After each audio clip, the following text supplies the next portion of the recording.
I was not but came back to work to help.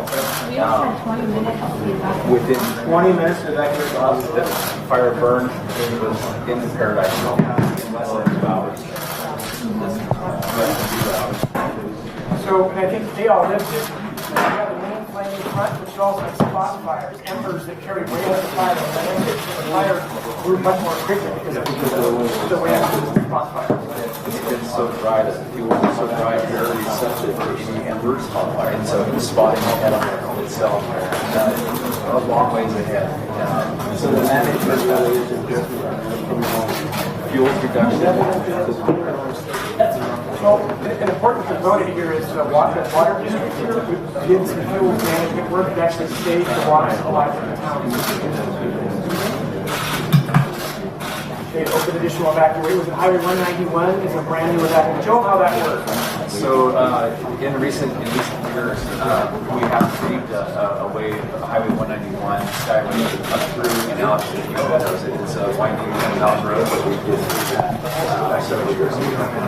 And that was meant for the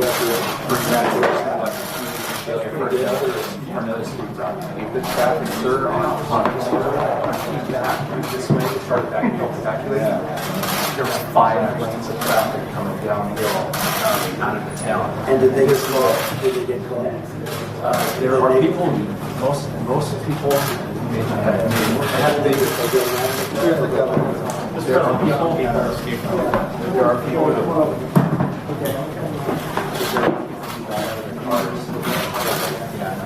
there are slowly going anywhere. The traffic on Prince Road are 3 main evacuation routes. Prince Road, Park Road, and Skylane. The traffic is so bad in here that I could not keep myself here, so I had to come back around and went up Park Road. I drove on the sidewalk to get up the parking lot and about 5 miles of traffic. People, for the most part, they felt it was in the best interest to do that. I don't know what was going through their mind, but they were going to make that decision. But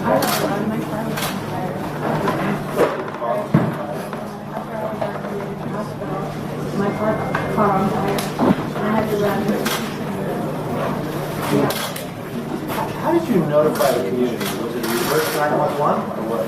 The Sheriff's Department does have a reverse 911, and there is a program that you can sign up for your cell phones, but you have to register your cell phone. So if you weren't read system, so it was the text messages and phone calls that you do get. Mr. President, your new announcement that you went out, if they didn't sign up, you could deliver it. This is the area. The wireless version of the system, it's mandatory. So it's mandatory, so we could have. That's so they have that ability for it to sometimes call it the trying to do some area. So that you don't want to just activate or you want to activate targeted areas. So sometimes they use different systems that are targeted. You know, and then they've done a lot of work to expand the activation routes highways. And they have cameras up on the peaks to kind of see the same. So they've done a lot of work. We're targeting the end of November to have a containment line around. Is there any more area that homeless or people are driving? Any area where population would be present? Well, the main part, the active part of the fire is going more into the Feather River Canyon along the Plumas National Forest, so much more remote and isolated threats. But obviously, everything still remains a bit of a threat because we're still locking up and containing. But the fire growth has slowed significantly. We're 55% contained. So really buttoning this piece up over the next week will be the key, and then we'll really be able to focus on pop-up. Can you use an area with the lack of view? Yeah, whenever they have an opportunity and they get clear air, they're absolutely using aviation resources, so helicopters and air tankers to support the firefighters on the ground. This is so steep where we're at now. This is literally one guy who's got the women on the ground cutting campfire. This looks like Well, all the green is national forest. Absolutely, which is why they're working really hard to put a control on it.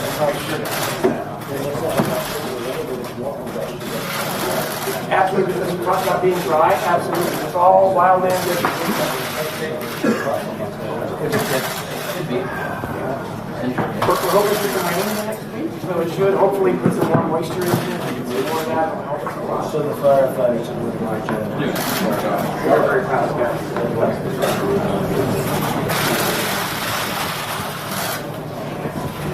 Thank you very much.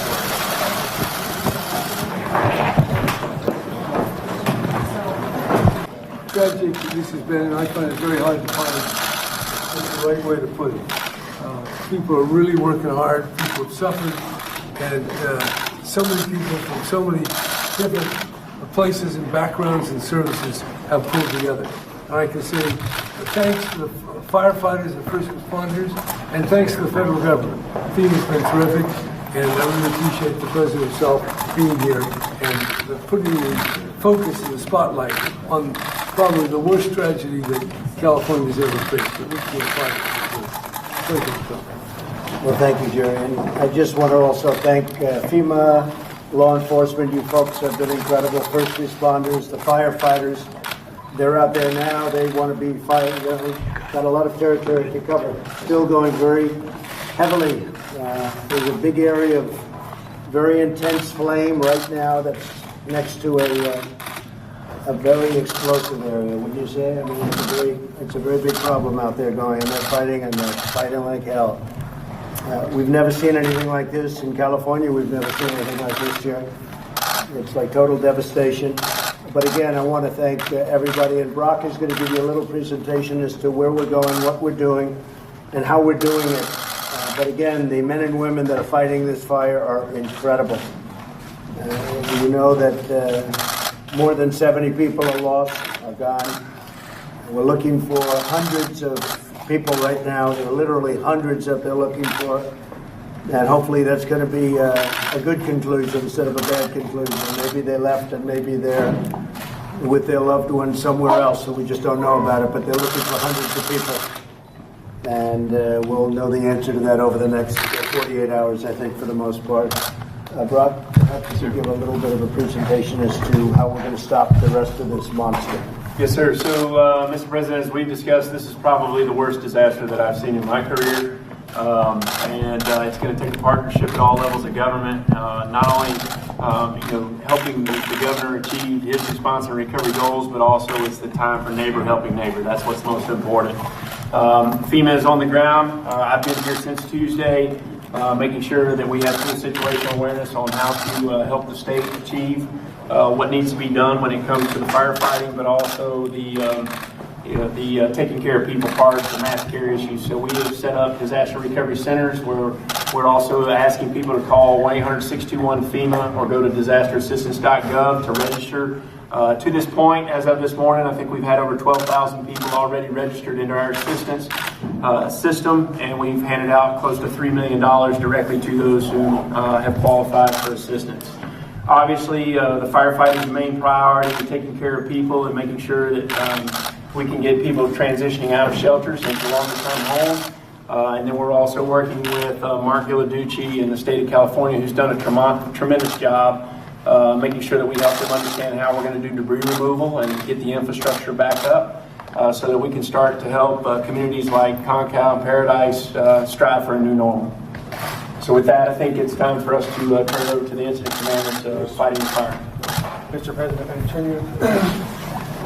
So this is a progression map of the fire. The blue is the very first day when we experienced the most significant damage. Obviously, it went almost 55,000 acres within the first 12 hours, and almost 8,000 structures were burned at that time. So we, the Concal, Paradise, what you believe in Miguel, were all part of that. There are still significant challenges with the Feather River drainage and the weather, the receiving there, the winds, and the red flag warning is still coming this weekend with a lot of fires. Absolutely. This whole area, especially in the river drainage, and there's still communities of Berry Creek and other communities outside the burn area that we are concerned about. Good luck. Thank you very much. Thank you for that. Thank you. Mr. President, do you see any role of climate change in these fires that we've seen in California recently? Say it. The role of climate change in these fires in California? Well, I think you have a lot of factors. We have the management factor that I know Jerry's really been up on and very well. And Gavin is we're going to be looking at it together. And right now that seems to be a very big problem. And we're going to get that problem solved.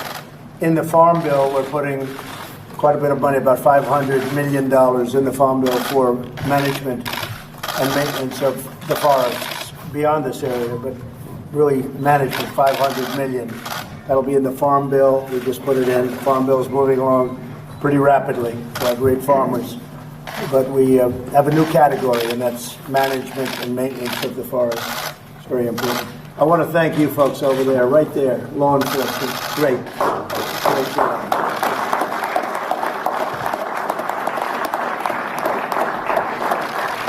Does seeing this devastation, though, change your opinion at all on climate change, Mr. President? No. I have a strong opinion. I want great climate. We're going to have that, and we're going to have forests that are very safe. Because we can't go through this every year. We go through this. So we're going to have safe forests, and that's happening as we speak. So you said there need to be changes in fire management. Should the state and local officials have been done? No, we're going to work together with the federal government. No, state, local, and federal government. Federal government's going to work with the state and local, and we're going to help them with funding. And it's going to take a lot of funding. I will tell you. Should they have done things differently before this point? A lot of things have been learned.